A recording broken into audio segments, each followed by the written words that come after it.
बुधवार भुवनेश्वर जनता मैदान रे राज्य में नवनिर्वाचित बीजेपी सरकार शपथ ग्रहण करिछि।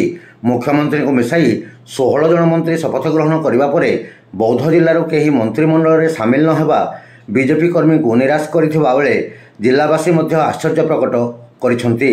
बौद्धर सरोज कुमार प्रधान और कंटामाल कन्हई चरण डांग प्रथम थर पर निर्वाचित होइथिले मध्य जिल्लावासी आशा थिला उभयଙ୍କ ମଧ୍ୟରୁ जड़े राज्य मंत्रिमंडल रे स्थान पाइबे, किंतु शेष में निराश होगाकू पड़ा। बौद्ध विधायकों को 2008 मसीह सबुबले राज्य मंत्रिमंडल किंबा विधानसभा गुरुत्वपूर्ण पदवी मिली आसुवा बेले 16 वर्ष पर मंत्रीशून्य होइछि बौद्ध जिला। सरकार परिवर्तन तथा नेतृत्व परिवर्तन हावारे बौद्ध जिलावासी उत्साहर सह सामिल होइथिले मध्य जिलावासी को निराश करा चर्चार विषय पलटिछि।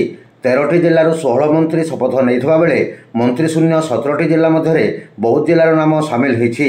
आउ 6 जन मंत्रिमंडल निकट भविष्य में सामिल होगाकू थिबा हेतु ताहा केउं जिल्लार केउं विधायकों भाग्य पड़िबो ताकू नहीं अंक कषा चलिछि।